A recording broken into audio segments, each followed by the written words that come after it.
recording, that's what we're doing. Welcome, everyone. Hello. Welcome to the show. Oh, yeah, welcome to the show, he says. He said welcome to the show like some chode. Yes. That wasn't nice. Look, I have all this stuff ready. I have everything ready to go. Yeah, so our you said we're combining the wrestling one this week? Well, we're just going to do the wrestling on our real bullshit, because I don't have a lot of notes. Okay. Do you? I don't think. You never have a lot of notes for wrestling. I don't have a lot of notes in general for anything, so... Well, that's rude. I'm just not a good note taker. That's too Some bad. people aren't. Dude, look at this. I made notes for something that we're not even reviewing. What is it? Lost in Space. Oh. It's going to be on the real bullshit, but I'm not going to really go over that stuff. But well, welcome to our show. We're going to talk some wrestling. We're going to be reviewing the Spider-Man Homecoming this week. And but before any of that, you should go to our YouTube page, which is Breakroom BS, and subscribe to it. So wait, we're going over the There's links to our Shake Up, right? There's links. Oh, yeah. Okay. There's links to our Facebook, Instagram, Twitter, and SoundCloud on there too. So you guys should do all that stuff. Do all that. I'm going to that show and today's Monday. I'm going to that show in 3 days. I'm really excited. Thursday. Yeah. I'm really curious what's going to happen with that. That's Ring of Honor. No, that's not Ring of Honor. That's It's Olympic Wrestling, you fool. Yeah. Olympus Wrestling. Everyone knows that one. Everyone knows who Olympus Wrestling is. Come on.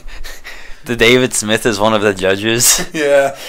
Yeah, apparently, Jim Cornette was talking about on his podcast today. They're filming he's talking about I guess they're filming a reality show, and they're supposed to be judging the wrestlers or the talent or something. I'm like, first of all, I don't know why a fan is judging wrestlers. That doesn't even make much sense to me, but whatever. I'm like, yes, I think that he has a very good look, and he's good on the mic, but I don't know how to do any of it, so that's fine. How can I critique it if I can't do it? If you're not talented enough to do it, it doesn't make sense. Yeah, but whatever. So that'll be a fun time. But yeah. So I get to watch Infinity War tomorrow night. This is exciting. It's here. It's not going to be that big. Yeah, it's not really that big. It's going to be a flop. I don't think it's going to make any money. Do you think it's going to... Here's the real question. This is the question on everybody's mind, because everyone cares about this. I think only people who pay attention to movies care about this. Are you going to ask if it's going to beat Star Wars opening weekend? I'm going to ask if it beats Avatar overall. I think it has the potential to beat Avatar. I think it depends on how good it is. You know what I mean? It's going to have like hardcore staying power and not drop a whole lot. Yeah. Dude, this movie's everywhere. They're promoting it everywhere. I mean, whenever we don't see the marketing get deducted whenever we see the box office sales, so I would imagine, yeah. I think all the marketing. I think if any of the Marvel movies or any superhero movie ever had a chance, it's this one. Yeah. But dude, did you get my text about Venom? Is it a new trailer? Is there really a new trailer? Yeah, this wasn't a joke. This one? Okay, okay. Can we pause? Can we do a pause? No, I mean, I'm not watching it. I want to watch it. You're not allowed to watch it. Okay. It's going to be a lot of work. It's not like that's fine. Official. It was I'm going to just tell you what Tito told me. It's not like an official trailer. He says he goes, I just watched a 7-second clip of Tom Hardy transforming into Venom. No way. He goes, it definitely looks like Venom should look. The trailer is supposed to debut at CinemaCon tonight, and he found a link for it online to watch it. I guess like a leak version of it or something. Oh, so, boy. Yeah. This sounds crazy. But, so yeah, it's pretty, but I guess he said what was that? Nothing. What was it? Why am I on Marvel's website? You're doing some fugazi stuff over there. I was redeeming a digital code earlier, and that meant Venom. That doesn't sound right. What was I going to say?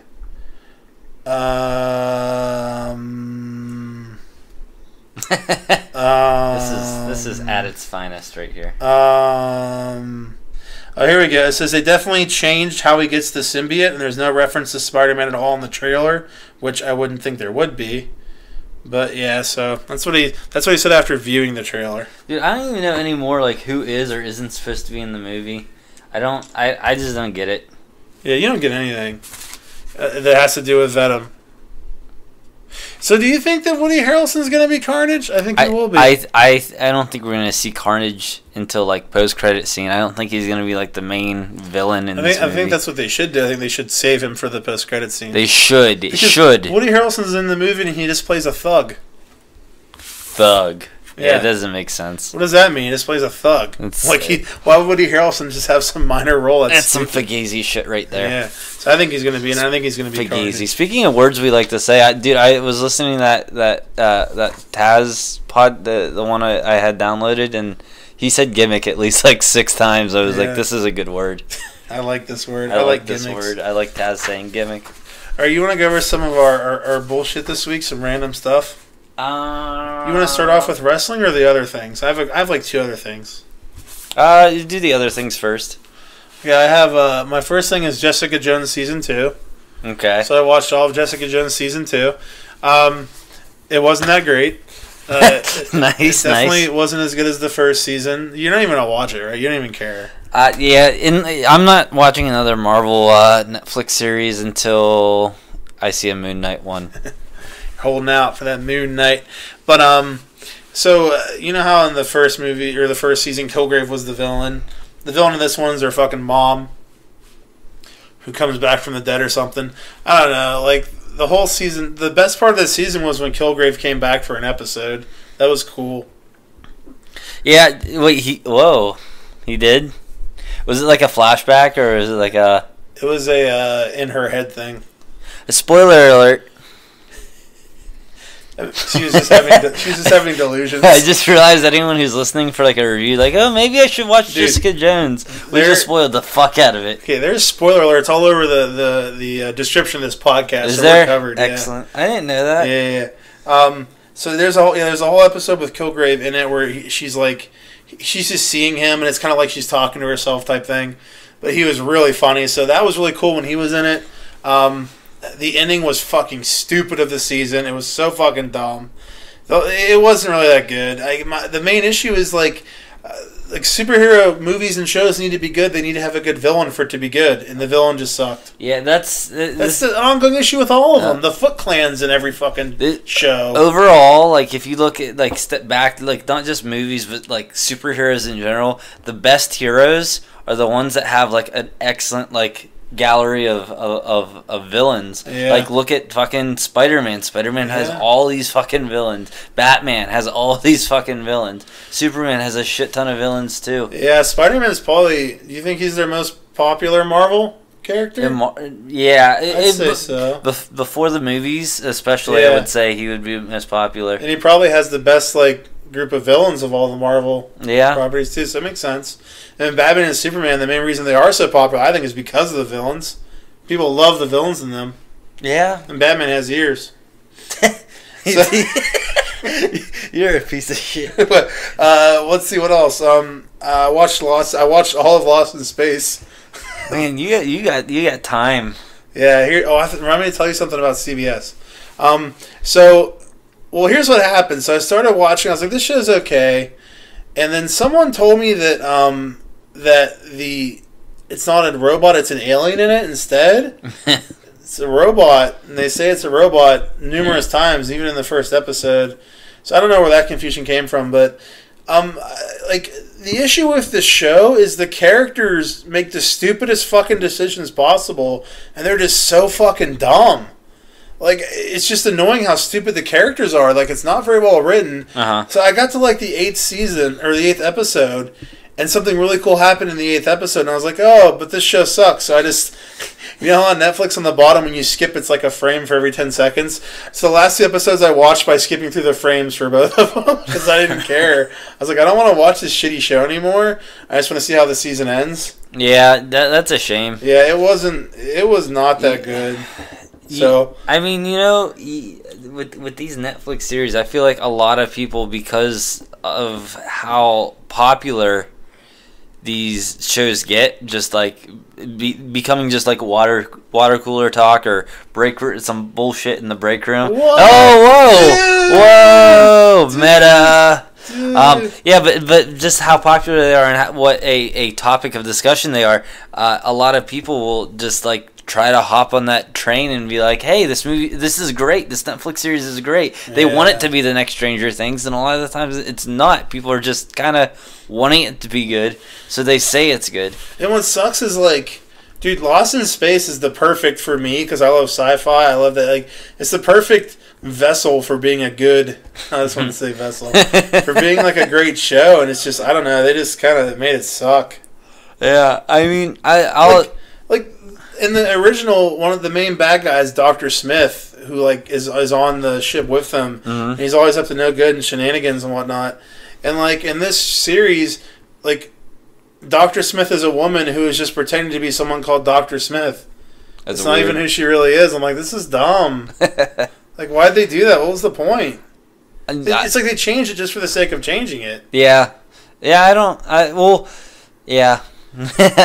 what to tell you. Even, like, first of all, you would have made Dr. Smith a woman, which I think is dumb, but whatever. You didn't even do that. You also made it a different person. I'm like, what are you doing? Whatever. That's all I got. There's no Dr. Smith. I mean, you see Dr. Smith for about 30 seconds while she steals his card and his fucking jacket and leaves him for dead. Makes sense. Cool. So this is something cool I found out. Jackie told me. Oh boy. That. Oh no. There's a free trial for CBS All Access. What? Right now? Well, I guess it's on. Did I tell you how I got the HBO free trial? Did I tell you about this? Did you see this? Did you hear this? Mm-mm. So I wanted to watch this Andre the Giant documentary. Yeah, came out. And it was you did, yeah. Yeah, so I signed up I did a second account for Amazon and did an Amazon Prime free trial on that one. Mm-hmm. And I also did an HBO free trial with my Amazon free trial.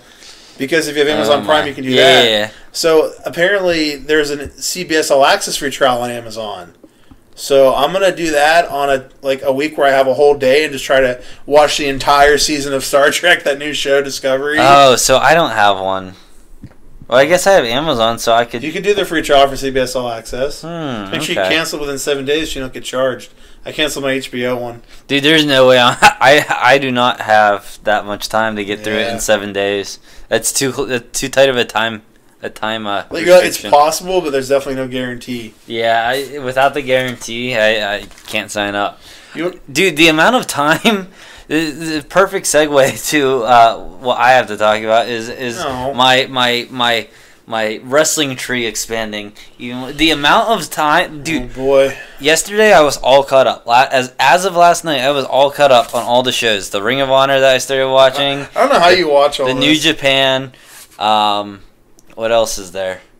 I'm not doing TNA because that shit sucks. Ring of Honor, NXT, WWE, and New Japan. Yeah, I was caught up on all of that shit as of last night. Today, thankfully, the Ring of Honor was something I already saw before because they're just rebroadcasting stuff from one of the pay-per-views. But without that, there's still 2 to 3 hours of Raw. Yeah. 2 to 3 hours of Raw that I watched. About an hour and a half of SmackDown. Just for today only. Oh, yeah. And then 4 hours of New Japan. So there's 6 hours of wrestling. How was New Japan? I didn't watch any of it yet. Oh, I thought you said you watched. No, I did watch. I did. So now you're 4 hours in the hole. Yeah, even though the Ring of Honor stuff was a re-airing, I wanted to rewatch it anyway just to see if there was anything added or like any commentary or any sort of promos added. So I ended up watching the whole thing. I don't think there was, but I couldn't tell the difference. But yeah, at least watching it, I'll be able to keep with the storyline that's going on in the show at the same time. Yeah. So there's that. But yeah, the New Japan one. It's like 4 hours long. Dude, is it a pay-per-view? No, tomorrow there's another 4 hour long one. So here, let me pull up the schedule of what it looks like. I don't understand because when New Japan was on TV, it was like an hour show. I think this might be a special thing leading up to a pay-per-view. Maybe here's what their schedule looks like. So I watched those two already, and then that was the one from today. There's one tomorrow, and then one on Friday. And then I think that's like a pay-per-view-y type one. It's pay-per-view-y. Yeah. And then on the 3rd and 4th, there's another one. Yeah, there's it's kind of sporadic. I mean, there might be a pattern here if I stare at it. Where are you watching it on? The New Japan World. Okay. Cool, that's cool. New Japan World. How much does that cost? How much do you pay for that? $9.99. That's cool. There's no app on the phone though. You have to log onto the website. That's annoying. That is very annoying. I think the Fire Stick has one, but I haven't watched any of it on the Fire Stick. Well, why would you watch it on the Fire Stick whenever you pay $9.99 to watch it on the website? Well, no, I'm saying I think there's an app on the Fire Stick. Oh, yeah. I see what you did. Let's talk wrestling since we're already talking wrestling. Yeah, see, that's what I'm saying. This segue worked out so perfectly. You're good at this. You're good at this. The first note I have is how insanely obvious it was that Jeff Hardy was going to win the title. Because Mahal came out. Hold on, I need to get ready. Oh. You keep going, I'm sorry. Yeah, because Mahal came out and got Superstar shook up over to... Yeah, she's really hot. Got Superstar shook up over to Raw, and that's a verb. Yeah, and then he shows up, and then Hardy comes out. I'm like, dude, Hardy is definitely winning this title, because as soon as it happened, you're like, all right, this is gonna be like some fucking. They're doing this whole thing. They're just gonna do this. Start off with a shocking moment. It was quite obvious. Is this the right week? Are we weeks behind? I'm confused. I mean, we're not doing today. We're doing last week. That's what. Yeah, I know. Is that? So this is the right episode then. I just didn't have any screenshots from it. From that match. Maybe. Do you have anything about Bray Wyatt and Ed Hardy? I don't think I do. No, I do not. I don't have a lot of notes though. That's true. Okay, so how do you feel about that fucking the fucking commercial with all the stars singing? The music video about the pay-per-view being combined made me want to kill myself. Dude, I was watching the thing, and as stupid as it was, it was so dumb. Yeah, I wanted to think it was funnier, but at the same time, I'm watching it, I'm like, it's not though. It was so gay, like it was just so stupid. Yeah, it was so. Dude, and then they did it again on SmackDown. Yeah, dude, a lot of between last week, and this is more of a vague comment on this week since you haven't watched it. Yeah. It's a lot of them purposely putting stars against each other who weren't there before, and it's very forced. And you know, it means like, hey, this person's new to the show. Let's show you what could be happening right now. Like that 10-man match at the end, it was complete. Like it was just bullshit to me. Yeah. What was really super stupid about it is the fact that they threw Bobby Lashley in his first fucking match back from coming back in a fucking 10-man, and he's just lost in it. Yeah, dude, I was like, there's so much stuff going on. Bobby Lashley's return is a big fucking deal. It should be, at least. His first match should be showcased, not in a fucking 10-man tag where he's standing outside watching someone pin someone else. It's fucking stupid. Yeah, dude, I completely agree with you. I just got lost within like all the who was in the match? Do you have no it? Idea. There's a plethora of people in the match, and I'm like, this is bullshit. This whole Superstar shakeup in and of itself is dumb because they're like, here we go, we're gonna move this guy to this guy. I'm like, yeah, but you're all still WWE. And before the draft, I saw all of you fight before anyway, so who fucking cares? Like, you're acting like it's something... You didn't even do the draft right. Yeah, you're not doing anything to fucking keep stuff separate. You have fucking this guy going on this show. It's just stupid. I don't think it was supposed to be a draft, though, Dave. What I'm saying is the original draft was done so terribly wrong. Oh, yeah. They don't even... It's not even like they're separate fucking brands. Yeah. They talk about each other all the time. There's fucking commercials for each other's shows on them. There's video packages for each... Like, if you're a separate fucking brand, it shouldn't be like that. Dude, I don't even want to see packages for Roman Reigns on Raw. What makes you think I want to see him on fucking SmackDown? So whenever you get to a Superstar shakeup, and NXT, I know it's meaningless now because the whole draft was so fucking dumb. Your brand split's retarded, so the Superstar shakeup is just I don't care. Yeah. Let's see. I got a list of some of the people that arrived or moved. I have Bobby Lashley arriving, as we just previously discussed. No Way Jose. These are all from the week before. Yeah, this is what? This isn't last week. Those guys showed up on the Raw. We talked about this then already? Yeah, these are the guys that showed up on the Raw after WrestleMania. I have no idea what we talked about and didn't talk about then. No, what the problem is. This isn't your fault. This is WWE being retarded. After on Raw, I don't have notes then. I don't know. You do. Keep going on your pictures. Go back. Here, your pictures here. Go again here. Okay, see. These are the guys that showed up. The issue is what they did was on this fucking episode last week, not only did they show the people that showed up on the shakeup, they showed the new arrivals from the last week too. So they mixed them all together. I'm confused. It's because they're stupid. Okay, wait. Okay. So these two guys showed up. I see what's happening now. Yeah. I see what's happening now. I am on the same page as you. Okay, so I actually thought that the Zane Owens thing was well done. How Steph hired them back. Yeah, I thought it was a nice way to come off of the storyline with Stephanie too. Yeah, I definitely agree because her kind of sticking it to Kurt. Because I was just in my head, I'm like, how the fuck are they going to get them on any show? I was so like, I had no idea. It's probably okay, it's not just probably. It's definitely my favorite storyline going on right now in Raw. Wait, what is the Kurt Angle and Sami Zayn and Kevin Owens stuff? Okay, yeah.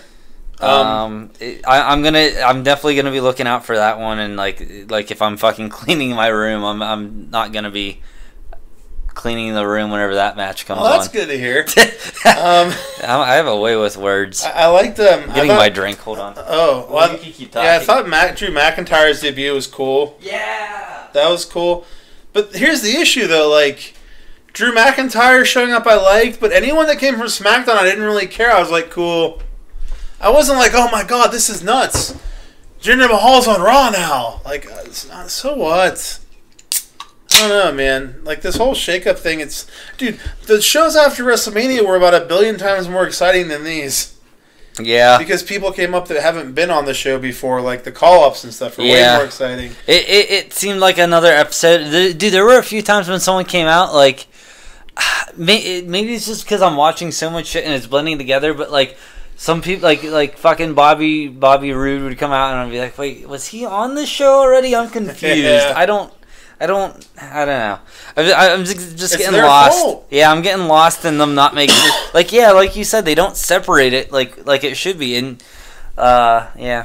And dude, this is I had this note on my Smackdown list, but I'll just say it now. All I did was just switch Riot Squad and fucking Absolution shows. Yeah. They just switched their two groups. Like, oh, cool.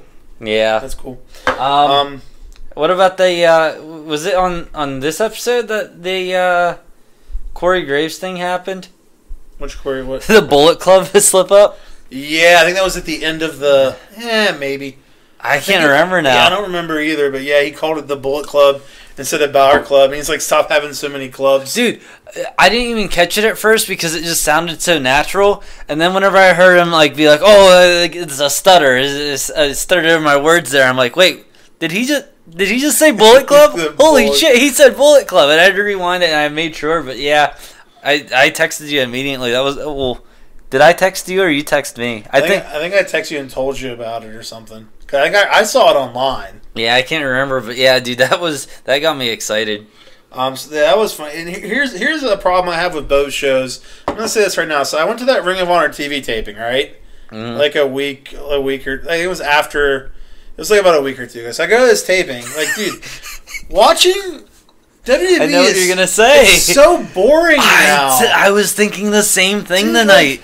Because I was watching Raw and SmackDown. I'm sitting there. I'm like, dude, like, I'll go 5 hours of WWE and not see a single new move. Yeah.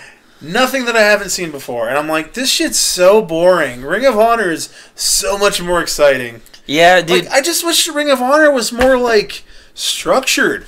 Like, there's shows, like, okay, this week's show was a fucking tape of was a pay-per-view. Like, when does their new show drop? It's just like they don't have like a consistent every week there's this show's happening and it's like a tape show.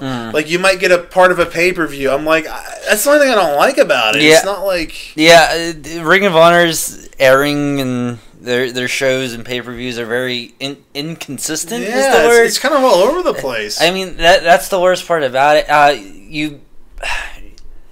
If you can get past the whole language barrier issue on New Japan, I think you'd like that a lot too. Yeah. I just play music whenever I'm watching it, and that way I don't have to listen to the announcers. If I see one of the people who speak English are cutting a promo, I'll turn down the music real quick and listen.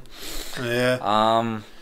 Well, Well, there is New Japan where JR and I think Matt Stryker or someone do the commentary on it. Dude, one of the I was trying to find trying to find somewhere to watch it, and it was on Daily Motion, like through New Japan's actual thing, and they were posting stuff, but it was like a little older, like from a month ago, and it was with the English commentary, and I'm watching this, and I'm like, I remembered you telling me about that, and the guy said something. One of the guys, the wrestlers, like he comes out and he like runs through the crowd, and the announcers made it sound like he was running behind them. He's like, "Oh, he's right behind us now." I'm like, "Oh, they're just making a joke because they're not really there." And then later on during the match, you saw them, I saw them. Like a wrestler got thrown over onto their table. I'm like, okay, maybe they are there. Yeah. Why isn't this instantly being shown? Why are we waiting to show this? Yeah. Because there is a delay on it.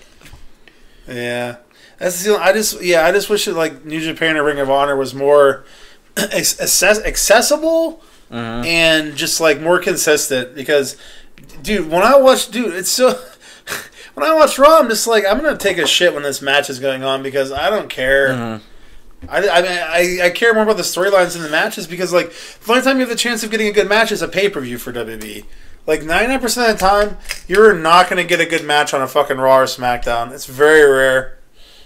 So yeah, but do you have anything else for Raw? Because I got nothing else for Raw. I just got SmackDown. I don't think the Riot Squad showed up. Breezango, dude, they were another one where I'm like, I don't even know what show they were on before. So yeah, that shit was all stupid. Oh, the shit with Ronda Rousey. With Natalya, and Ronda. It was dumb. What's this? That's the tweet from Corey Graves. Finn, you're a wildly popular man. Please stop starting clubs. They're hard to keep track of. # Balor Club. Yeah, that's pretty funny. Oh, look, it's Cody Rhodes. Okay, here. I was watching this one on my tablet, and I was like, I want to have all my notes together. And so I was taking pictures with my phone. See, oh, my God. Izzy. Who's that? That's the Sin Cara guy. That's Sin Cara? Yeah. We're on SmackDown. Paige's boobs rule. I got that as my first note. Yes. I wish that the Bludgeon brothers would have hit Naomi in the head with the mallet. Sure. I would have enjoyed if they murdered her with the mallet. I'm pretty neutral on that. I just don't like Naomi. If they would have hit her, I would have been like, "Ha, she got hit." No, I mean but kill her, like make her. Oh dead. Yeah, that would be funny. Crush her head. You know what I mean? Like. Yes. Like eyeballs popping on fans and stuff like that. You know. I like the Iconics a lot. Yeah, dude, I'm a big fan. Now, are they doing like the same? Is their gimmick the same as what the Bellas were? Kinda, I guess. I didn't watch the Bellas at all, so it's similar. They're more over the top than the Bellas were. I heard there was some from one of the Bellas. There's some Twitter banter about the Iconics. So I heard I read some rumblings about the Bellas coming back, which I hope doesn't happen. Maybe they're setting up to have a feud between the two. I think I could see that. The issue with SmackDown is that because Raw already happened, SmackDown was very fucking predictable. Like, dude, I'm sitting there watching. I'm just like texting you the whole time I'm watching it. I'm just sitting there, and like I'm sitting there watching the women's stuff, and I'm like, all right, a woman's gonna come over, and I'm watching. I'm like, it's probably gonna be Bayley or Sasha because it's gonna be someone big. And then I was like, well, it could be Asuka too. Those are the three it could be. And then I see Charlotte. I'm like, all right, it's gonna be Asuka. And I'm just watching it, and then I'm waiting, and then Asuka comes out. Yeah, like. The big cast was so easy to call, but just because I read that he's fine now and he's not injured anymore. Big cast was easy. Almost we already knew just because we read about the call-ups were going to happen. I'm trying to get back to some of your texts because there were a few times you texted me something I was like, he has no idea. Yeah, it was funny because I was literally texting you as I worked through the Asuka thing. I'm sitting there thinking and texting as I'm thinking about it. I'm like working it out as to what's going to happen. But are we going to have a specific... I need to know this. Are we going to have a specific segment to talk about Alexa Bliss's surgery or no? Oh, no, we can just bring it up wherever. Oh, okay. I didn't... I forgot about it. We should have done a show about it, an entire show. Alexa Bliss's titties. Well, let's finish SmackDown, then we'll do that. How's that sound? It was just a joke. Well, I want to talk about her titties. I can't do that. Oh, yeah. I'll speak on your behalf. But yeah, Asuka. It was, I mean, I guess it was cool. She showed up. Whatever. Almost. I think we just got the a video of him coming or something, right? He was actually there. Sanity, we got a video for that. Sanity's coming. What else? Who else showed up? On NXT, I forgot to take screenshots for that one. I'm talking about SmackDown. No, or that's what I meant to say. Oh yeah, that's what I meant to say. Well, Cass showed up, as that was predictable.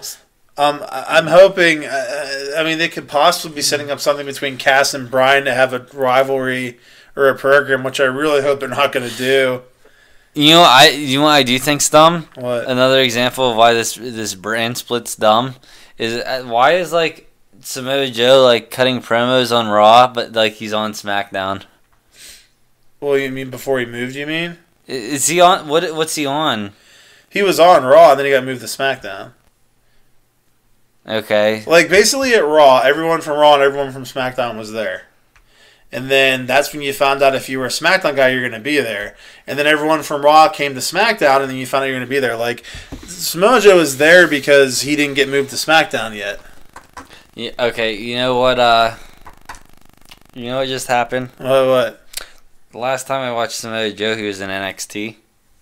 So, yeah. Wow, you're dumb. You're not dumb. You're just misinformed. I'm just confused. Yeah. So anyway, I really hope they don't do anything with Cass and Bryan, because if they have a program with Big Cass and Daniel Bryan, this is going to result in just like Big Cass beating him up a lot, and then Big Cass just going over, and Bryan just putting him over, and it's going to suck.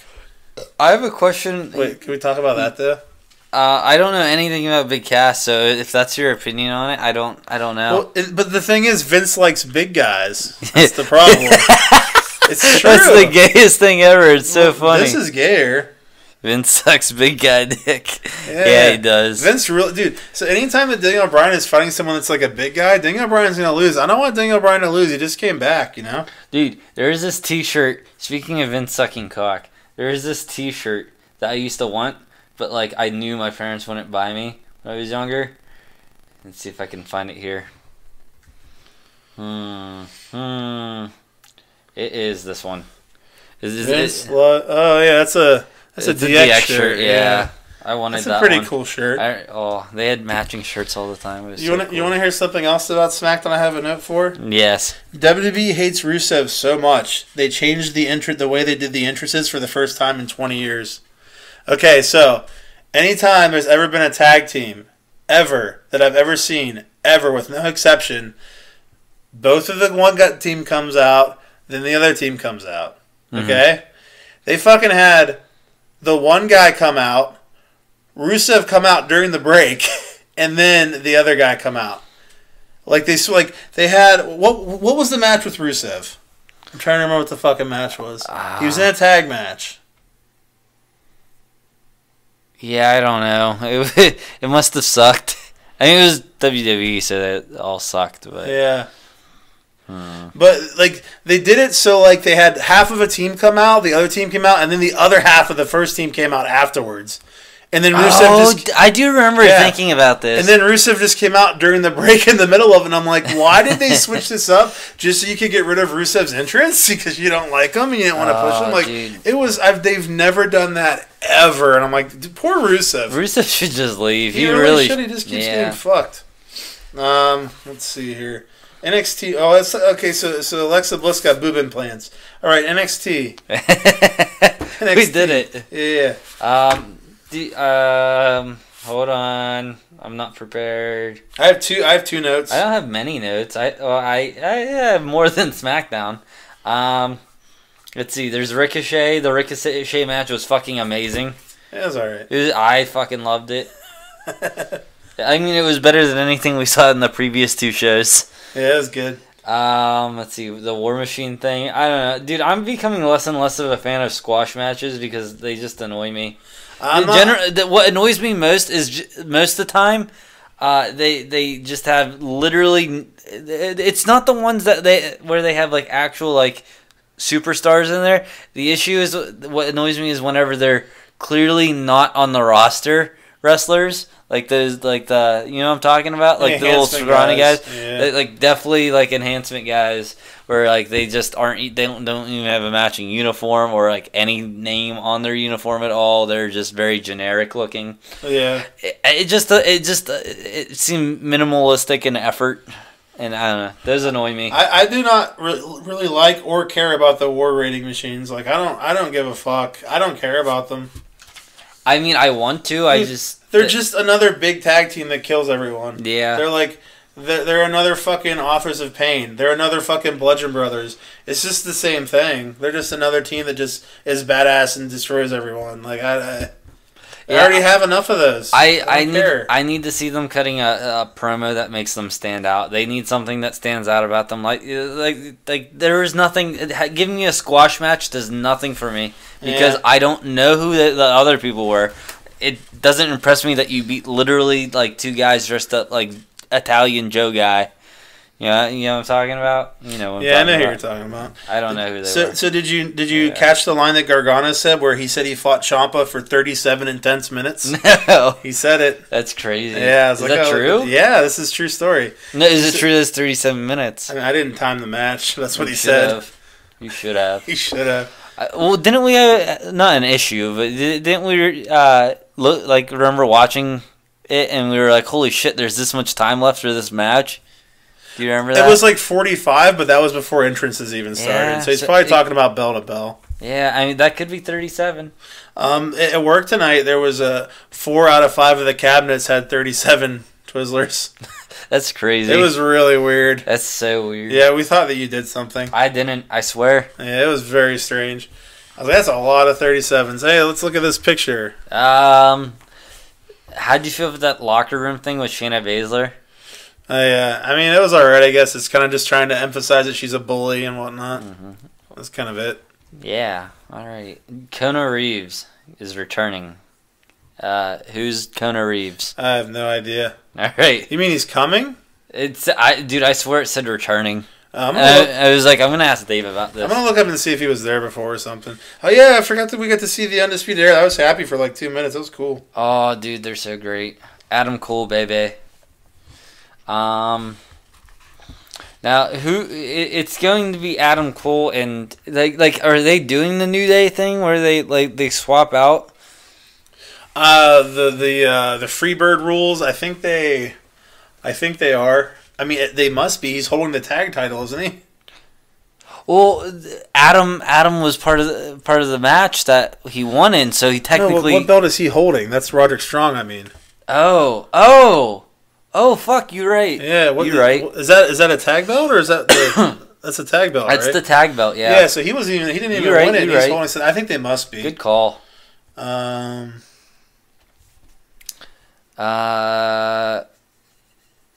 Yeah, he used to be in NXT. Okay. So yeah, so he's returning.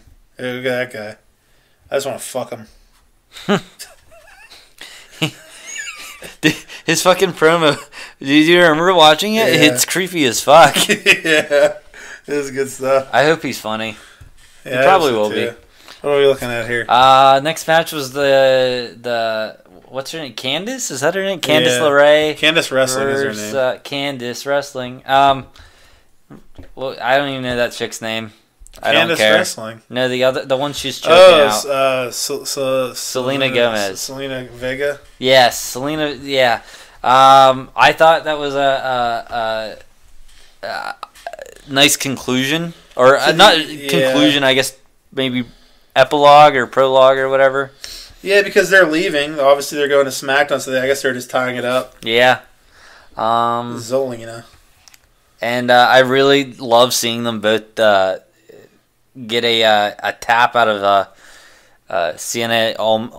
Dude, his name, he needs to just cut it down to guy who rips off mask. It's really funny. Taz is really big on people's names. Mm-hmm. He's like, dude, if you're gonna have a pro wrestling, it needs to be an easy name. Taz, Sabu, Steve Austin. And I think this was actually one of them he even talked about. He's like, I don't even remember this guy's name. Andre does. He's like, you need to make it something simple that people can remember. Because if something they can't pronounce your name, it's obviously not going to help you. Imagine the chant. Andrade, yeah, there we go. They're like Andrade, Vega, Zelina. It's gonna be a bunch of mumbling. Yeah. He's really big on that, and he agrees with you wholeheartedly about his name. She was trained by T.J. Perkins. It's interesting. Perkins. Yeah, T.J. Perkins. Perkins. Yeah, like. Who are you looking at? Zelina Vega. Oh. They both went up on the roster, huh? Yeah, I would think so. Oh, you know what would be a great feud? Here we go. If Sin Cara calls out the CNA guy about him ripping off the mask. You're obsessed with that mask. Mm-hmm. You're like, remember you took that mask? I was like, yep. And he was like, all right. And he just leaves. They literally have matches that, I forget what they're called, but the loser has to take off their mask and quit wrestling. Yeah. Or they can just take it off and go have a world title match. Yeah. Either way, it's kind of the same thing, right? Yeah. It's not much different.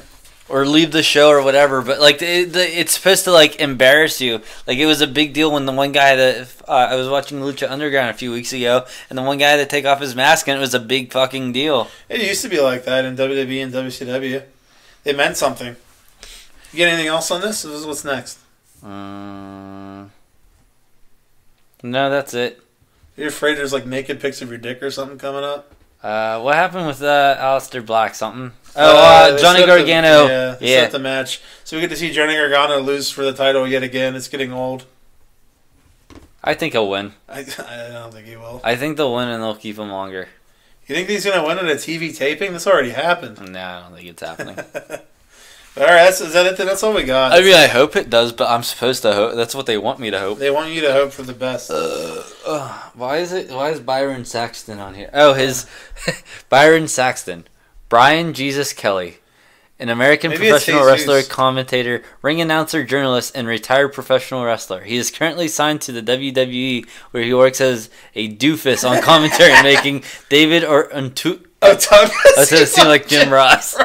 That's an actual. You're like, I don't know what that means, but that's funny. I figured what it meant, but dude, David Otunga was so bad. That was an actual Wikipedia entry. That's really funny. I figured you'd get a kick out of that. I love it. That made me really happy. Let's see what's going on here. Let's see your list of the rosters. I sent that to you, right? Yeah. It's interesting. Yeah, you said that to me, and I explained to you why it made sense, and you're like, you're right. Did you look at any of the matches that... I think there was one match that technically got announced tonight. Did you see what it was, or announced should I wait for you? Another added match to the this week. What's it called? The greatest Royal Rumble ever? Yeah. No, I'll wait for it. Okay. Dude, that show's going to be awesome. I'm really excited for that show. Yeah. And it's going to be on during the day. I hope I don't work at 1. I think I work at 1. It's Avengers Friday. You probably work at 1. It's Saturday, I thought. No, it's on the 27th. Oh. Yeah, I probably work at 1 still then. I mean, we can just watch it after work Friday. You know what I mean? It won't be that bad. I'm excited to see a 50-man Royal Rumble. That'll be cool. How many is it normally? 40? 30. 30? Yeah. Shit. Yeah. It's like almost 2 Royal Rumbles. Yeah. I'm assuming they're going to cut down the time in between each person coming out since it's so fucking many people. Yeah, dude. This is going to be the longest. There's a bunch of matches, too.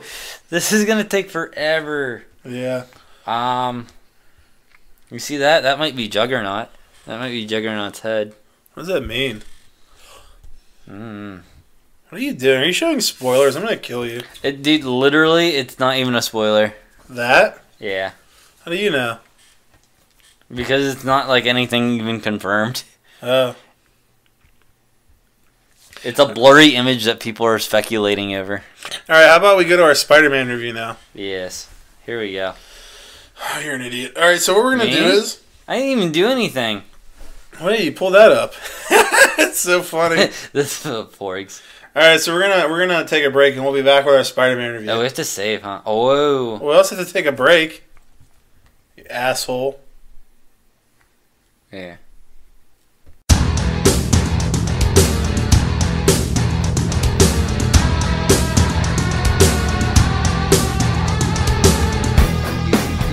Go, power. Alright, and we're back. And we are back. Here we are. Oh, are we back? My name's Fergal. My friends call me Fergal. Just remember that, Dave. Yeah, that's how it is. That's how WWE is. So we're back, and we are back to continue our Marvel Marathon MCU Marathon Review Edition. And we're reviewing every Marvel movie up to Infinity War, and we got 2 left. And this week we are reviewing Spider-Man Homecoming. Spider Coming Home. That's what we're doing. I'm going to start off with a little synopsis here. We're going to read over this. A little synopsis. Talk about some stuff here. This was a good movie. Thrilled by his experience with the Avengers, Peter Parker returns home to live with his Aunt May. Under the watchful eye of mentor Tony Stark, Peter starts to embrace his newfound identity as Spider-Man. He also tries to return to his normal daily routine, distracted by thoughts of proving himself to be more than just a friendly neighborhood superhero. Peter must soon put his powers to the test when the evil Vulture emerges to do bad things and be mean to people. Alright. I didn't have a lot of notes, but I got a lot of notes. You always have a lot of notes. I don't understand it. Yeah, I'm way better than you at everything. Dude, this movie was great. Yeah, there's a lot of things that I loved about this movie. Yeah, me too. I remember whenever I first saw this movie, and I'm sitting in the theater, and the Marvel logo comes on, and they're playing the Spider-Man fucking song in the tone of the Marvel, how the Marvel thing normally goes. Yeah, that was the coolest fucking shit ever. It got me so hyped and so excited that Spider-Man's finally in the MCU. You got hyped and you stayed hyped. We don't get hyped. We stay hyped. Well, I mean, you got to get it to stay it. That doesn't make sense. Those guys are stupid. How's the music go? We go hard all day, all night. It's called a rape, but it's fine. that's what this is, the hidden lyrics. It's not rape if she's not awake, I guess. The first note I have is just because I wanted to say real quick, because it's not even a big deal, but the timeline is definitely still off, and it doesn't make sense. No, I agree. I remember you even had a partial explanation for the moving of the Avengers upstate, but even with that, there was something else that I caught in the movie where it still didn't make a lot of sense, but my head was hurting, so I just gave up thinking about it. You have to not think about it. Yeah, that's the rule. I was like, it's not even a big deal, so I'm just going to move on now. All you have to know is it took place apparently 8 years after Homecoming. And it's 14 years. It's 8 years after Homecoming and 14 years before Ant-Man and Wasp. That's when it takes place. And it's a sequel to Infinity War 2. It takes place 8 years after the Avengers. Yeah. And 2 months after Civil War. And 2 months after Civil War. Just don't think about it outside of that. Why can't it be a temporary fixed time? You just pretend everything's normal up until that, and then it changed. And then it goes back to normal. You're making my head hurt again. Just pretend like it's its own separate bubble. I'm just pretending it's okay. That's what I'm doing. I liked how it started off showing the aftermath of the New York battle. You usually don't see stuff like that. Normally you're just oh, look at all the action and destruction, and you move on. It was kind of cool seeing the boring cleanup crap. You know what I mean? Yeah. You're oh, look at that. It's the aftermath. I like that. It's an untouched part of what happens in these big superhero movies, and I like that they touched it in a movie and not in something. I mean, I'm sure they have in Agents of S.H.I.E.L.D. or whatever, but seeing it on the screen kind of brings it to everyone now. Yeah, it was pretty cool, and I also like the idea of the alien tech just falling into the hands of normal criminals. It would be everyday. It's realistic. It would be bound to happen. Yeah, so that was kind of a cool thing. I thought the introduction of Vulture was really cool when he shows up in the warehouse for the first time. He looked really cool. Let's see. I like the video diary stuff in the beginning with Peter showing the Civil War and what happened immediately afterwards. That stuff was cool. I thought it was funny, but they kind of had to make a way for it to make sense. Because why would he be recording himself doing this top secret thing? He's oh, I won't show it to anyone. It's okay, but still, I don't think Tony Stark would be cool with him recording all that shit. Yeah. I didn't even think of that, to be honest. Yeah, I did notice a small continuity error. I thought it was kind of funny that Peter doesn't have the bruises and the black eye he had at the end of Civil War. Well, it doesn't matter because it's a continuity error and whatever. Tony did. Yeah, he did. Because it was funny because I just finished Civil War and I remember him nursing his eye and how Steve punched him in the face or whatever. Yeah. And then he's sitting in the car. I'm like, he looks fine. He reverse healed fast. The entire movie's off on timeline, so just you have to ignore anything that makes sense. Are you implying that it's not a continuity error? It's just the fact that it was like years later. No, because we're choosing to ignore this one plot hole, we have to ignore all of the plot holes. I don't know if that's a fair statement. So we can do that. I don't know if that's a fair statement. There was I don't think you would have caught it or recognized the name, but there was some graffiti on the wall for it said Bagley. Bagley was the guy who did the art for Ultimate Spider-Man for like 9 years. Yes, I'm aware. You are? No. Cool. Oh, no, okay. I had no idea. I was like, there's no way he knows. You're like, well, I'm really shocked he knew that. Yeah. Is Flash supposed to be like is Flash supposed to be this insanely like not remotely intimidating Indian decathlon guy in the comic? Like I thought he was like a jock douchebag or something. Yeah, I mean Mary Jane's also supposed to not be on like the decathlon, if that even is Mary Jane. Who the fuck even knows? But we'll address that later on. Yeah, but I don't know. I feel like for like they were like, let's put an Indian in the movie. Like, you know what I mean? It's like, it just seems so out of place. Yeah, I'm like, I just feel like they changed it just for the sake of changing it. Like, one thing that's not a huge deal, but like, I don't know, just leave stuff like that alone. What's his friend's name? Pete's friend? Fuck, I don't remember. Wait. Ned.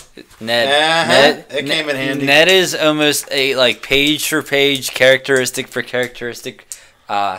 Even visually and personality wise, I don't want to say rip off because it's from a Spider-Man comic. Incarnation of Genki, which is a character from the Ultimate Spider-Man, or I guess now they just call it Spider-Man, but the Black Spider-Man's friend, Miles Morales' friend. Genki Edwards? Gank. Oh, Gank. Genki. I don't know if it's Gank or Genki. It's the word. It's Ganke. It's Gank.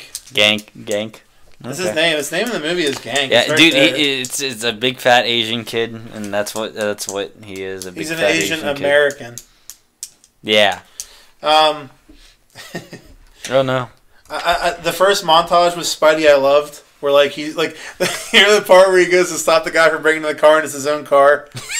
Yeah, dude, that was some really cool stuff. It definitely brought Peter down to earth, not like a big fucking like, oh, I'm Iron Man here to save the world. It's I think like my next notice, I think they do a great job of making him like this like dorky, awkward, like lacking some common sense high school kid. Yeah, you know what I mean? He's like, just your friendly neighborhood Spider-Man. Yeah, I like how they make him in the movie. I also liked that they completely skipped over the origin story here, and they covered it in basically 3 lines when he's walking and talking to Ned. You got bit by a spider, yeah. They did it so casually. No. Yeah, we didn't need another origin story, and I think they did a good job the way they did it. Mm-hmm. They did the same thing with Hulk. They skipped the origin story with Hulk in this MCU too. Yeah. So yeah, I liked that they did that. Let's see. I'm a big fan of whenever there's like some like callbacks or some parallels in the story. Yeah. And one of the ones I noticed was Pete's progression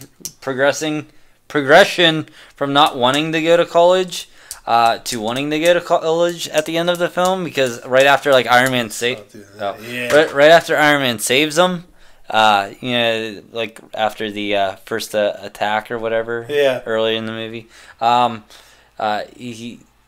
he says he doesn't want to go to college. He wants to be an Avenger, right? The Iron Man. And that big moment at the end of the movie is like that moment you get to see his character. You get to know that the character changed. It was a big arc for him. Yes. Yeah, it was a nice story arc. A display of the story arc. It was a display of the story arc. It was a display of the characteristics. Yeah. Whatever. Did you notice that? Did you hear the Soviet Accords mentioned in the classroom? They did mention it.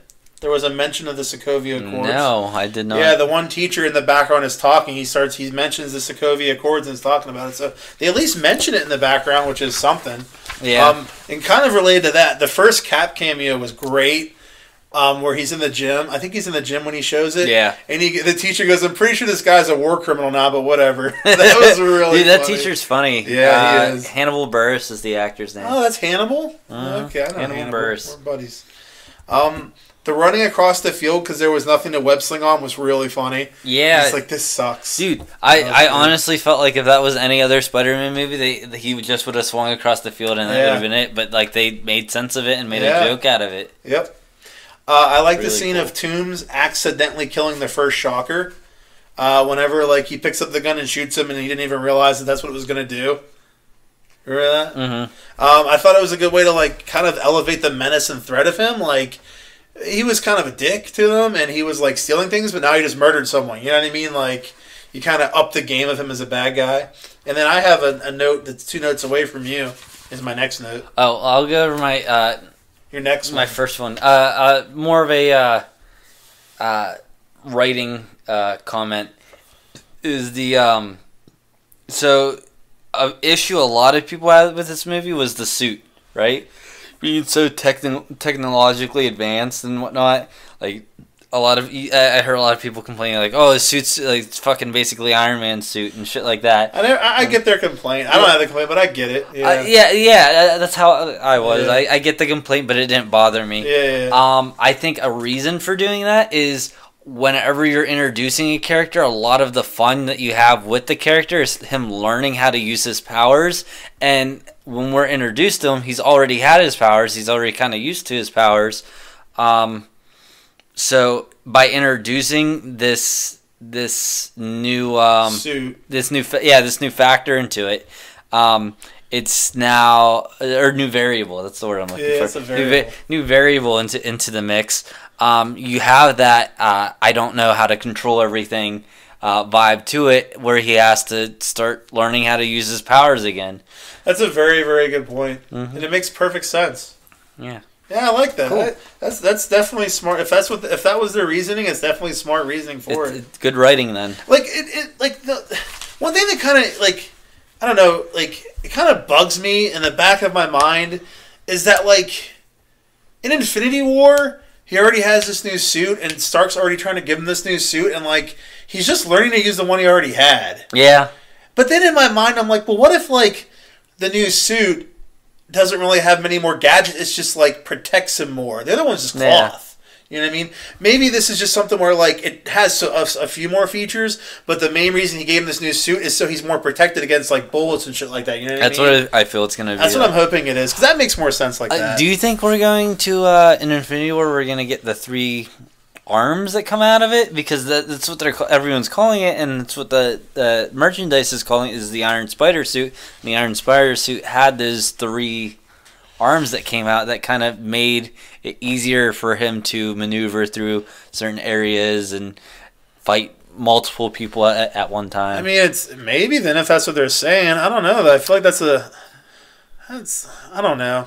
I mean, I guess it'd be cool, but like I said, he just got the other suit, and if you're giving him a new suit that does this too, it seems like a little much. It's a lot. You're right. Yeah, I don't know. Maybe if they just do it, I guess it all depends on how they do it too.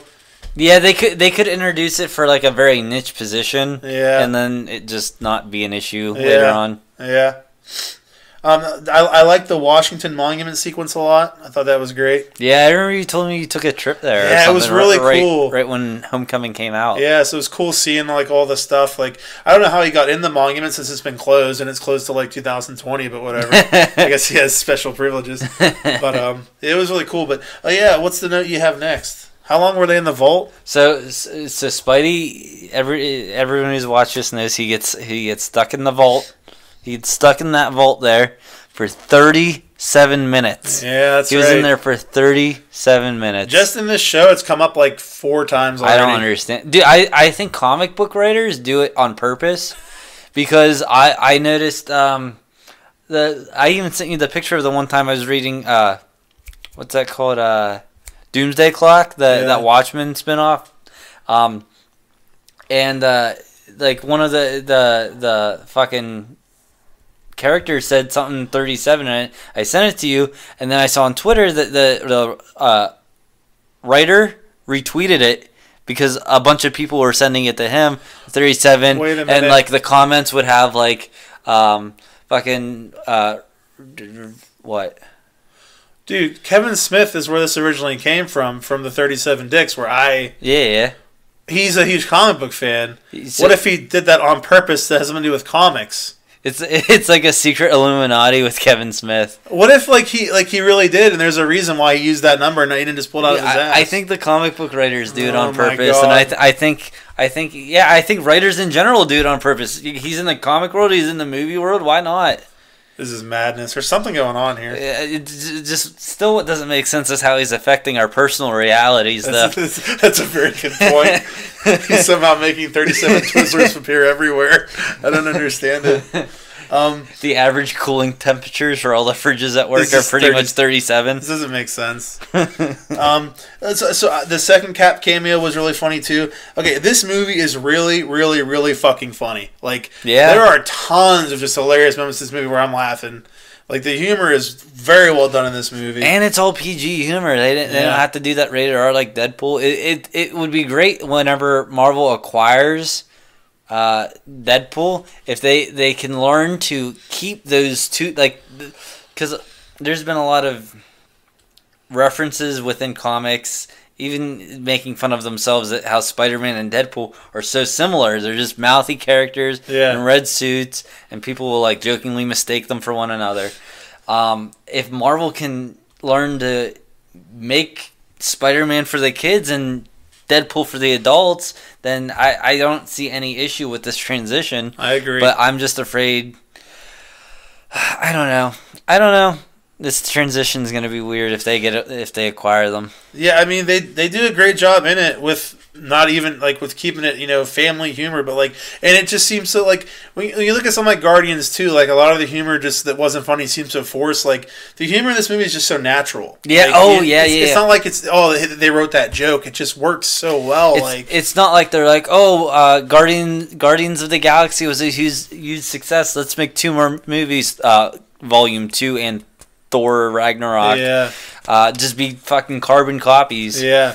Yeah, it was really it worked in it really well. A small detail I liked a lot was whenever Spidey tells the childlike Gambito at the cars, what was he called?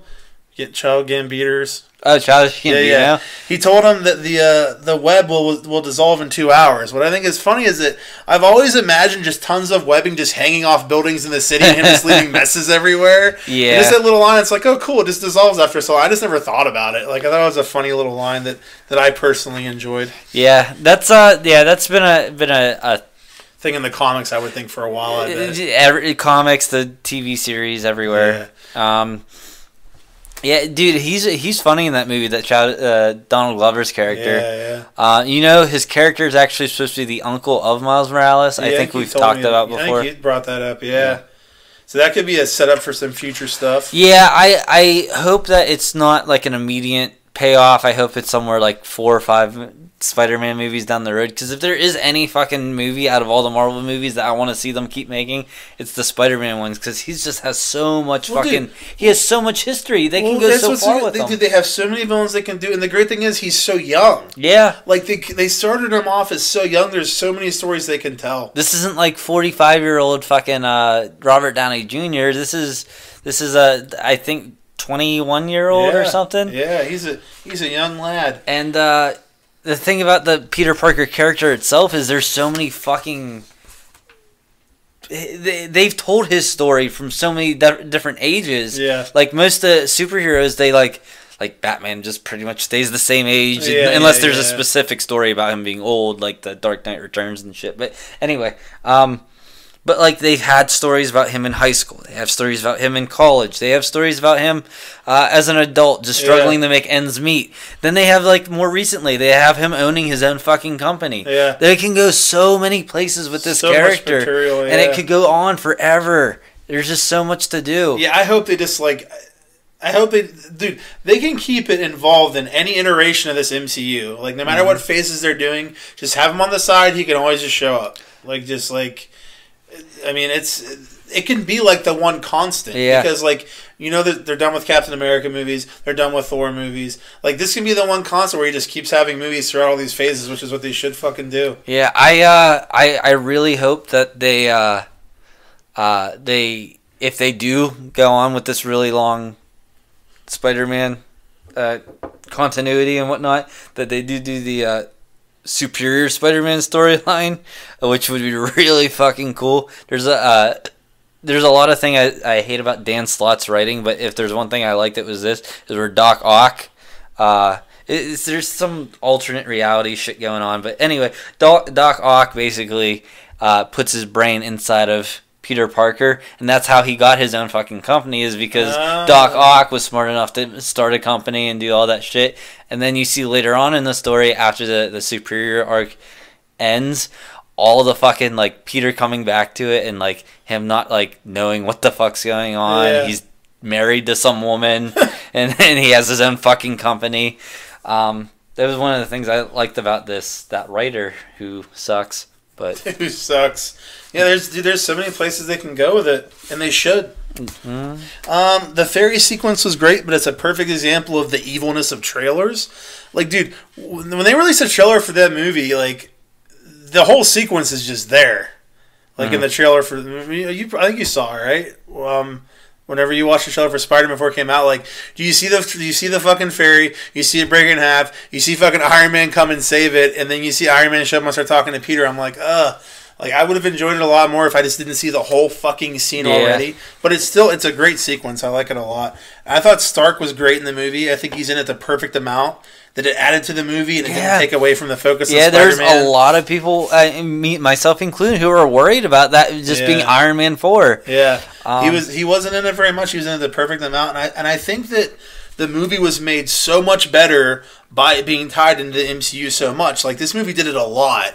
And it was great because it makes you feel like you're in this giant world of the MCU. Like, I think it does it better than almost any of the other ones of just kind of like, there's so much stuff sprinkled throughout. Like, I think it does a great job with that. Yeah, I mean, this fairy, the talk after the fairy scene, one of the most impactful, powerful quotes towards Peter's character is that if you're nothing without the suit, then you shouldn't have it. Yeah. Which is something which is even more amazing, not just for the story, but as a reference to, like, the fucking story arc and character development from Tony himself through his movies. Yeah. Because that was, like, his big thing, is that like, he relied on the suit. He was the suit. Yeah. It's a great fucking line. Dude, that scene is great. Like, the moment where Peter says, if you even cared, you'd be here, and Stark just fucking steps out of the suit. It's a great moment. My God, dude. Yeah. That got me so excited. That's a great moment. I really like Zimbabwe's character in this movie, Michelle. I think she's really good in this movie. Zimbabwe. Yeah. How do I make this go away? Go away, you. I mean, we'll speak to the thing later that's annoying about her, but her character, Michelle, I just like her character. I mean, I guess the subplot with her is really stereotypical, like the whole 90s teen movie. The dude likes a super popular hot girl and doesn't notice the other not so hot girl that likes him. It's a little cliche, but I think in a way it was supposed to be just because of how 80s it was. Yeah. And I also like how they did the whole purposely make the dorky girl not look as hot as she could. Like, you know what I mean? Like, she's a hot chick, and they purposely just make her look like homey and just sitting there in the corner and shit. But dude, let's talk about how Peter is literally the most unlucky man in New York City, if not the world. New York is a huge fucking city, right? It's very large. One of the biggest in the world, correct? Yeah, it's hard for planes to even find buildings there. His prom date happens to be the one girl who's the daughter of the supervillain. Yeah. Like, how unlucky is that shit? And dude, these are where my notes are going right now. Like what you're talking about, like, with the Vulture, the moment with that reveal. Mm-hmm. Where he walks up to the door is so fucking great. When I first saw it, I'm just like, holy fuck. I didn't see it coming at all. It's such a holy shit moment. And, dude, it's done so well. Like, it happens after Peter's taking a break from being Spider-Man.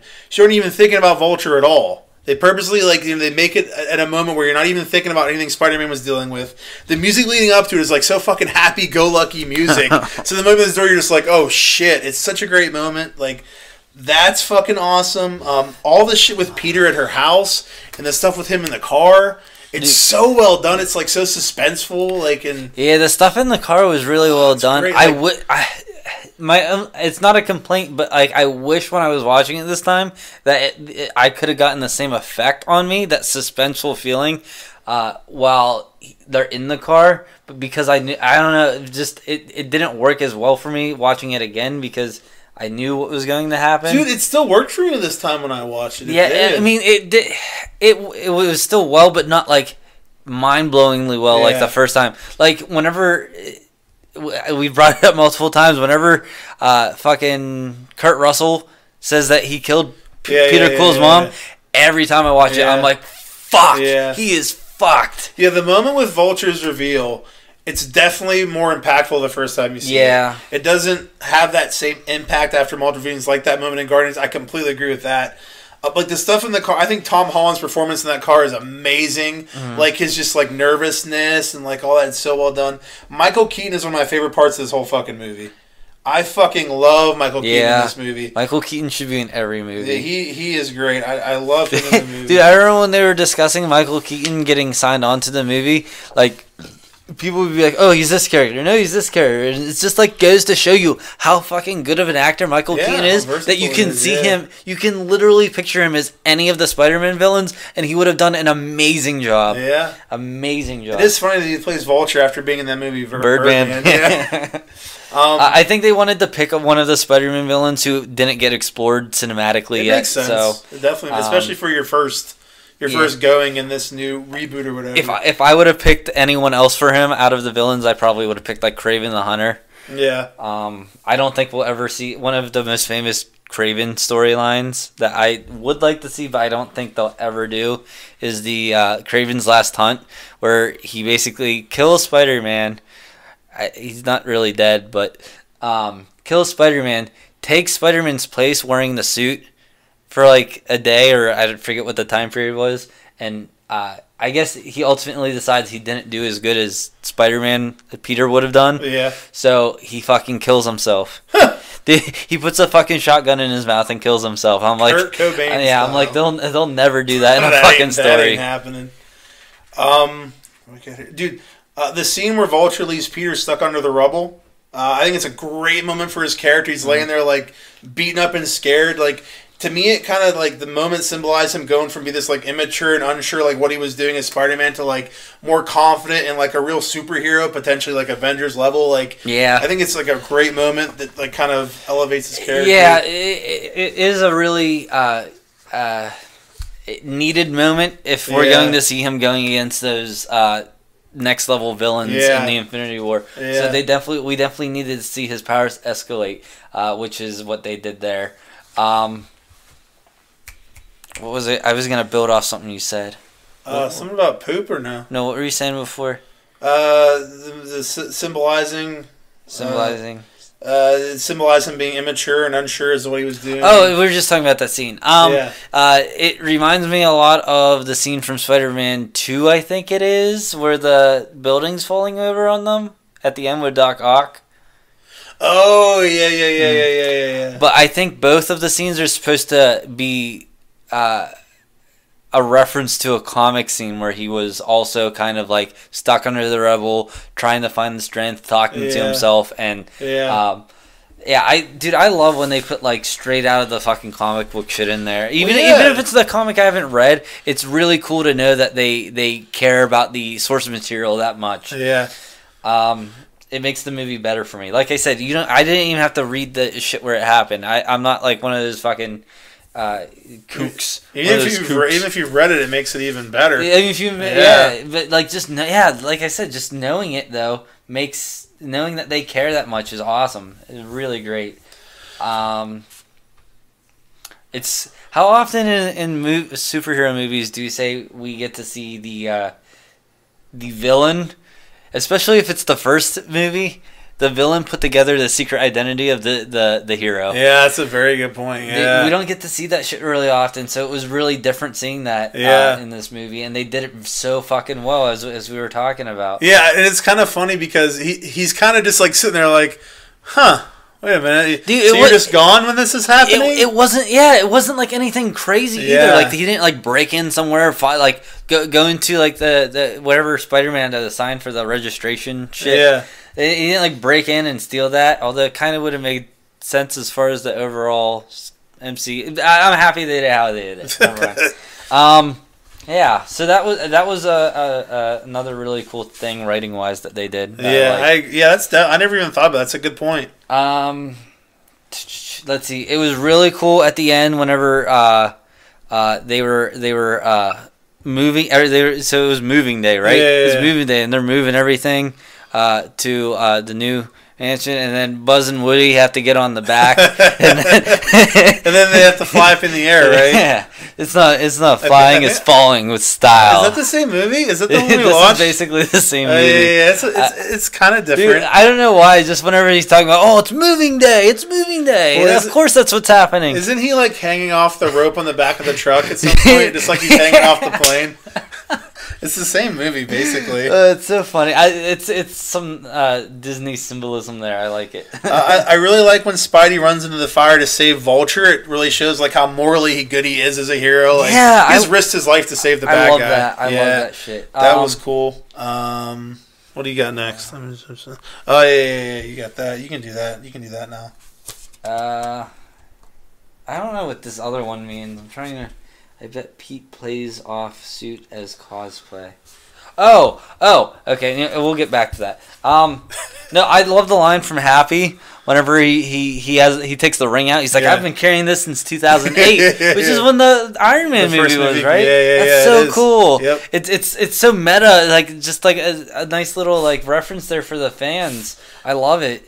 Agreed. The stuff with Stark and Peter at the end was great. Like, I love the reference to Vision not using doors. Like, because in Civil War he comes through the wall and she's like, "What'd I tell you about using doors?" He's like, "Oh, I'm sorry." So he's like, "Yeah, Vision's not a big door guy." I like that little reference.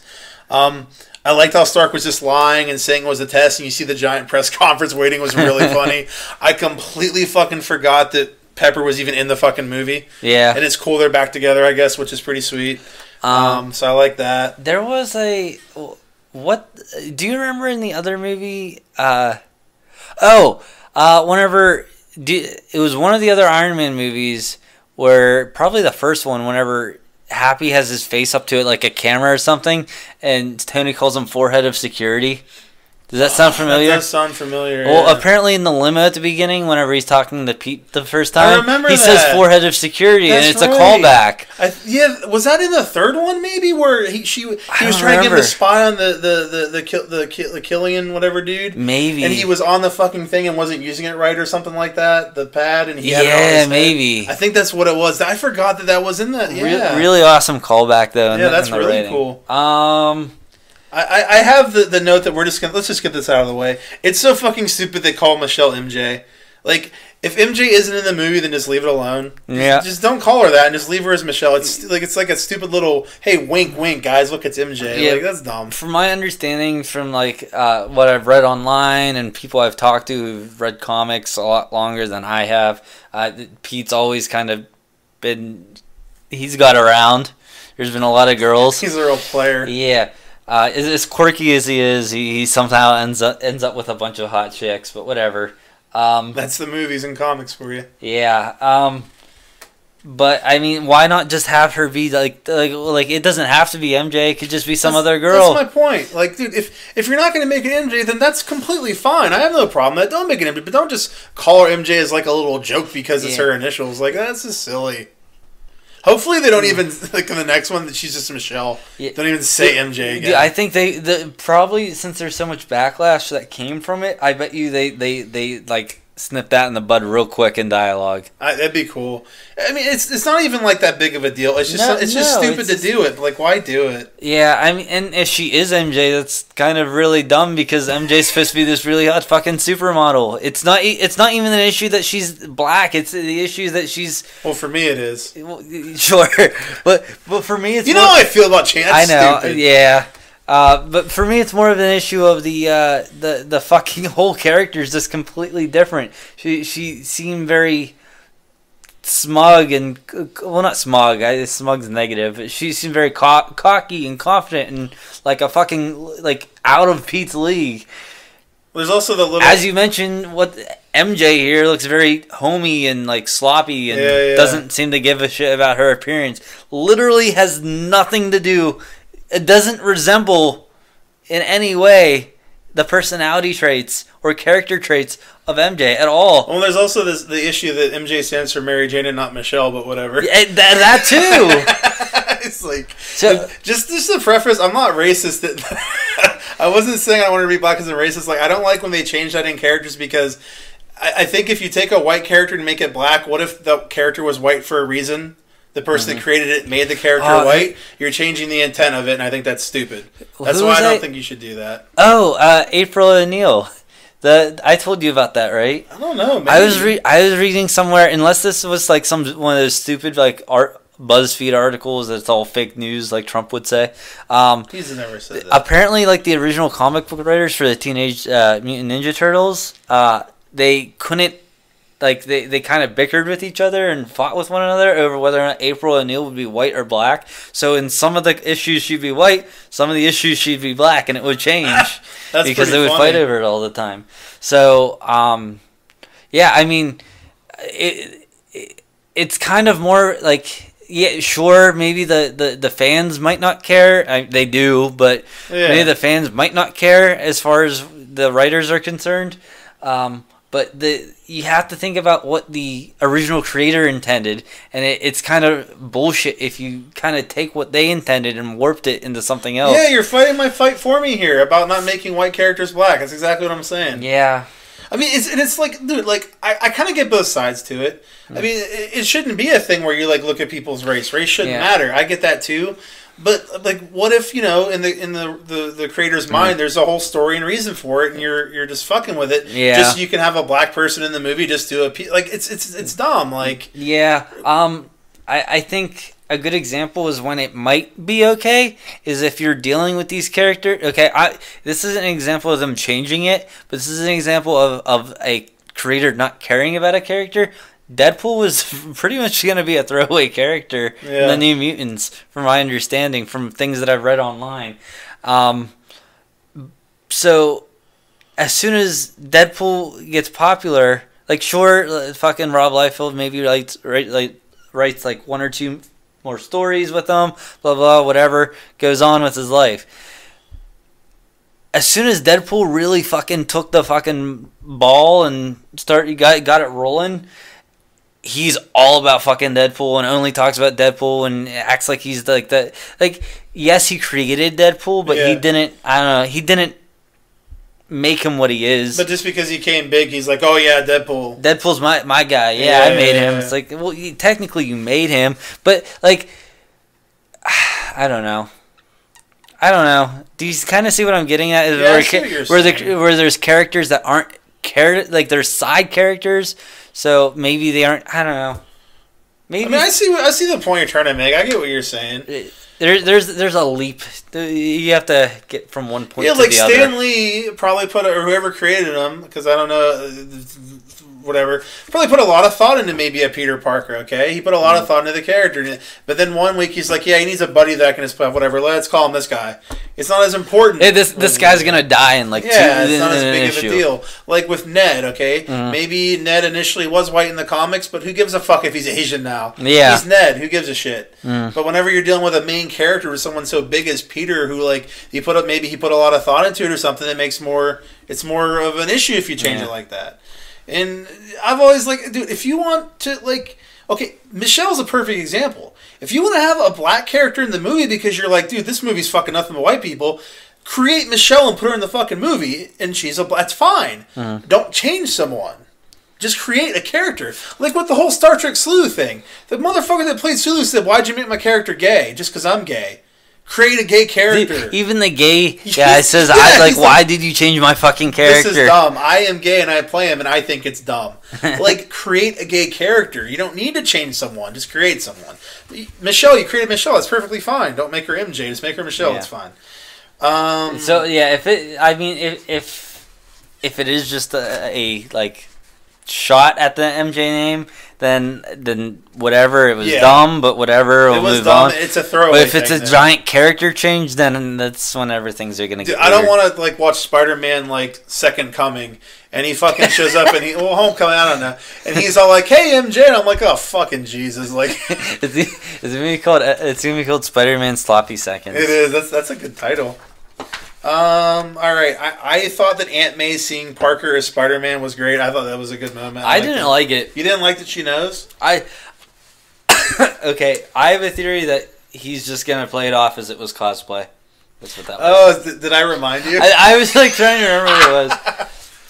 Yeah, I have a theory that like he's just gonna be like, oh, this is the thing I was working on, or maybe like since he worked with Stark, he'd just be like, oh, this is I stole one of Spider-Man's suits just to try it on or something. I don't know. I think that they're gonna do just because I think after this is now 7 movies of Spider-Man always trying to hide from Aunt May. It's like to this point in the cinematic world, it's gotten kind of old, and maybe it's just something new to do. Maybe, yeah. Okay. You know what I mean? I see what you're saying. I don't. Even so, I don't. I didn't like her line of dialogue. I thought it was dumb. Yeah. What the? Like I don't know. It just seems corny. Cheesy. I don't even say cheesy. It just kind of seemed like an MTV movie from 2004 or something, like Scary Movie or something. That was a good year. Okay. Nothing good happened in that year. 2001. 2001 that's when I went to WrestleMania 17. That was a great year. September. No. Oh. It was in New York. Oh no. Man, I was traveling in 2001. I could have died. Oh boy. I like the setup with Scorpion. They introduced Scorpion in the credits. Yeah, I hope that's a prominent character in the next movie. I have a feeling he's going to be not as he's going to be slightly featured in the next movie. Not the major villain. I don't even think. Yeah, I don't. I'd be surprised if he got more than like 10 minutes of screen time. You think Shocker's going to show up? It'd be interesting. Well, who played him? That's a name actor, right? The black guy? Yeah, that dude. He was in a. I don't know him. You just called him the black guy. That's not cool. But I don't know his name. He's black. He's been in stuff. Listen, he's a guy. I hope he becomes the next Moon Knight. Why? I was just trying to think of a white character, and I'm like, Moon Knight wears all white. This makes sense. Alright, I'm gonna type in black guy Spider-Man, see what happens. What do you think of the post credit scene with Captain America? I found it quite funny. It was funny. Yeah, they shot that all in like a few hours or something. I remember hearing. I would hope so. He just stood there and talked in front of a white screen. He did pretty good. It technically counts as one of his movie appearances, though, from my understanding. Yeah. So does the Thor one, I'm pretty sure, where Loki just transforms into Thor for like 20 seconds. You know what I'm talking about? Yeah, when Loki transformed into Captain America. Yeah, that's what I said. You just weren't listening. That's what it was.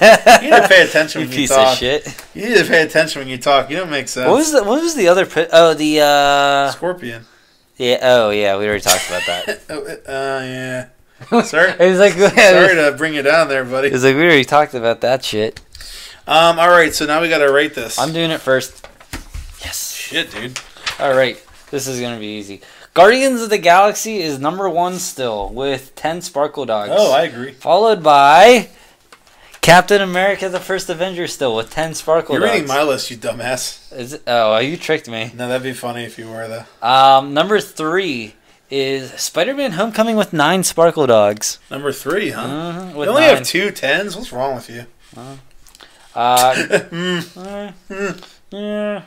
Number 4. Oh boy, hold on. This is gonna get tricky and scary. Number 3, huh? Number 4. Man, you have Spider-Man at number 3. I can completely respect that. Hold on, this is gonna be bad. I need to. Sorry, everyone. I need to make this. He has things to do and people to see. Yeah, I'm gonna fuck up, so I'm just writing it all down real quick. That makes sense. Just look at that number. Number 4 is Guardians of the Galaxy Volume 2 with 9 Sparkle Dogs. Number 5 is The Avengers with 9 Sparkle Dogs. Number 6 is Iron Man with 9 Sparkle Dogs. Number 7 is The Incredible Hulk with 8 Sparkle Dogs. Number 9 is... Wait, did I say that one? No. Number 8 is... I still fucked up. Captain America, the Civil War with 8 Sparkle Dogs. Number 9 is Black Panther with 8 Sparkle Dogs. Number 10 is Captain America, the Winter Soldier with 8 Sparkle Dogs. Number 11 is Avengers Age of Ultron with 8 Sparkle Dogs. Number 12 is Doctor Strange with 8 Sparkle Dogs. Oh my. Number 13 is Thor with 7 Sparkle Dogs. Oh my. Number 14 is Iron Man 2 with 7 Sparkle Dogs. 7. Number 15 is Ant-Man with 6 Sparkle Dogs. 6. Is this funny? It's okay. I'm enjoying it. It's very long. It's very long. We went from reading only the changing Sparkle Dogs to every Sparkle Dog. It's too bad. All I'm saying it's so quick. It's I know, funny. you can go on. Dude, I've done that numerous times. You didn't fucking pay attention. Oh, I'm funnier. You are. I'm not going to deny that at all. You're doing it way better. 16. You're just pooping. I can't. 16 with Iron Man 3. With Iron Man 3? 16 is Iron Man 3 with 5 Sparkle Dogs. Number 17 is Thor: The Dark World with 4 Sparkle Dogs. He did it. He did it. Everybody, he did it. Now it's Dave's turn. All right. That was a fucking... Oh, you do that. I'm going to pee. I have to pee. Well, that's not fair. You're not going to hear my rankings. I can hear. This is bullshit. This is bullshit. Okay, the guy who played Shocker, he's well known. His name is Bokeem Woodbine. What? It's Bokeem Woodbine. From what? From Spider-Man. No, what else? Well, hold on. He was in the Total Recall remake. He was in Black Dynamite. You didn't even see it. He was in a bunch of stuff, really. It's not that I've seen any of it. What? Oh, he was in the X-Files. I remember him from that. He was in Crooklyn. He's in Crooklyn. He was in The Rock. Wasn't it like a thing where DX used to would say a bunch of things, and after each thing the crowd would go sucks, and say the next thing sucks. Maybe I don't. And the last thing would be that sucks too. I don't remember that at all.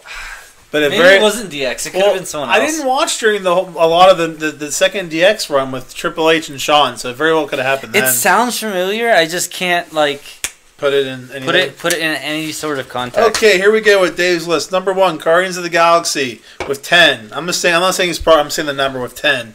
The Avengers 10. Captain America. Okay, this isn't working. For Guardians of the Galaxy is number 1 with 10. Number 2 is the Avengers with 10.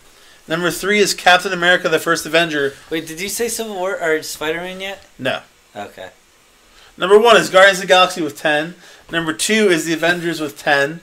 Number 3 is Captain America: The First Avenger with 10. Number 4 is Guardians of the Galaxy 2 with 9. Number 5 is Avengers: Age of Ultron with 9. Number 6 is Thor: The Dark World with 9. Number 7 is Thor with 9. Number 8 is Spider-Man: Homecoming with 9. I have 5 9s. Dude, how did we watch all of this? I don't know. There's so much There's so many movies. Number 9 is Iron Man 2 with 8. Number 10 is Iron Man with 8. Number 11 is The Incredible Hulk with 8. Number 12 is Iron Man with 8. Number 13 is Iron Man 2 with 8. Number 14 is Spider-Man: Homecoming with 9. Number 15 is Thor with 9. Number 16 is Thor: The Dark World with 9. And number 17 is Avengers: Age of Ultron with 9. Spider-Man at 8? Dude, I literally stopped here, kept going with the reverse order, and you didn't even notice. I got to here, and I just started going up and up and up, all the way up to Age of Ultron. Dude, I'm a visual learner. This is why I'm screenshotting my notes. Dude, if I remember to screenshot them. Dude, it was so funny. I got to Spider-Man. No, I got to Iron Man, and then I went to Iron Man 2, and I just went up in reverse the whole time. You didn't even know it. Dude, we've seen so many movies. All I was thinking about the whole time is, holy shit, there's so many movies on here. I watched all of these. I either in this room or that room watched every single one of these movies. It's so rough because, dude, I love Spider-Man, but, I love so many of them so much. It has 9. That's really high, but, so many of them have so much. What I ended up doing was I kind of based my 9s on, my desire to see more of that after the movie was over. That's kind of how I did it. I love Spider-Man, but as I watched these other ones, when it was over, I wanted more than I wanted more from Spider-Man. I still like my way of doing it is if I am sitting here trying to decide what to watch, and I should be able, as I go down the list, to say the one that's above it over the one that's below it every time. It all depends as I go down the list. It should stay consistent. But for me, it all depends on my mood. It changes. I can't do that. It changes with my mood. I put myself in like I psychologically have to place myself there. The Sparkle Dog thing, I don't even know how I fucking do. I just kind of do. But the actual rankings, that's exactly how I rate it. I just do it by which one I like the most. That's good too, right? Yeah, that's why I told you some of these might change sometimes. But you said they're not allowed to change. You can't just change them. Well, that's you say you're in different moods sometimes. I said I'm in. That's not how I judge it though. That's why I said I don't judge it on the mood I'm in to watch. I judge it on which one I like more. See, I'm just like, yeah, I like Guardians more than Avengers. That is the one I like more. The one that I want to watch more would be the one that I like more. Now, like, granted, like, I might be in the mood to, like, hey, I want to watch Black Panther right now. But, like, if someone was like, hey, so we could watch Black Panther, but you want to watch Guardians of the Galaxy instead? I'd be like, fuck yeah. Well, yeah, but if I'm in the mood to watch Black Panther, I'm like, no, I'd rather watch Black Panther because I want to watch it. Well, yeah, I mean, oh. I'm always in the mood. Get up here. I'm always in the mood to watch Deadpool, but if I watch Deadpool and no other movie all the time, it'd be fucking dumb. Granted, your number one shouldn't be the only movie you watch. Sometimes you can vary on the list. Your way of ranking is wrong. There's no reason for us to sit here and debate the way we rank stuff. Why is there real fruit juice in here? I don't understand how this is different. This is regular Mountain Dew, but it's also Kickstart, but there's no flavor to it. That's our show. Doesn't make any sense. And that's the show. We're not going to go over the Infinity Stones because nothing changed. We'll go over them whenever we do our Thor review because... What about when Vision showed up and was like, hey, Spider-Man, here, hold my head. And he licked his forehead and then it fell out? Yeah. That was weird. All right, so we're done. So we're gonna bail here. Next week we have our Thor Ragnarok review, which is the last one in this marathon. And then after that, we're gonna be doing an Infinity War review. Are you excited for that? We're reviewing it without you seeing it. We're not gonna watch it. Yeah, I'm not watching it. You're not allowed to watch it until I watch it. Oh, all right, that sucks. All right, you're watching it tomorrow. Holy shit! Yeah, you suck. You must be pretty excited then. You're like, nothing tomorrow matters. So. Here's the thing. I had a little discussion with Tito about this. He said about how excited he was. I was like, Tito, here's the thing. As excited as I am for this movie, over the past few months, my excitement hasn't met with an equal amount of fear. Because, like, as excited as I am, I'm really scared I'm going to be disappointed. I'm really scared I'm going to be disappointed. I don't want you to give me any sort of opinion towards this movie. Dude, I haven't watched... Can I tell you that Paul Heyman showed up? Yeah. That's not a spoiler. I know. That's why you shouldn't care if I tell you. Oh, okay. You can tell me that then. What were you going to say? Oh, here we go.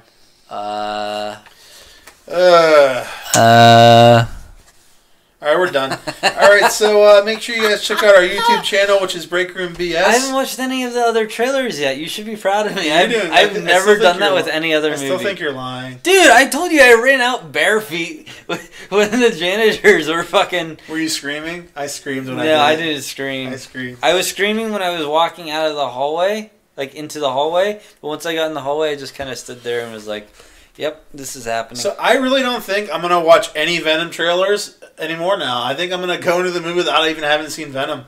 I don't care about Venom that much. Yeah. I mean, I'm going to like I don't know if I'm going to like it. I'm going to want to see it regardless. So, yeah, I don't know.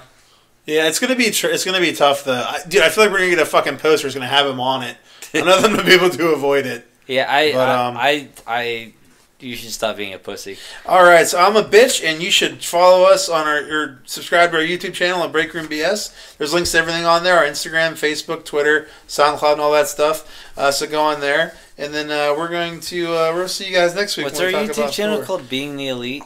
Yeah, it's called Being the Elite. being the Breakroom bullshitters. And our side one is Breakroom BS. So after you watch Being the Elite, then you subscribe to Breakroom BS. In fact, you should just so to help us out. Sometimes people are getting confused and they forget about Breakroom BS. So you should go on the Being the Elite one and comment Breakroom BS. And just kind of tag our thing. And yeah, but I almost forgot about Breakroom BS. Don't forget, guys. All of our Breakroom are Being the Elite videos. We did. That's us.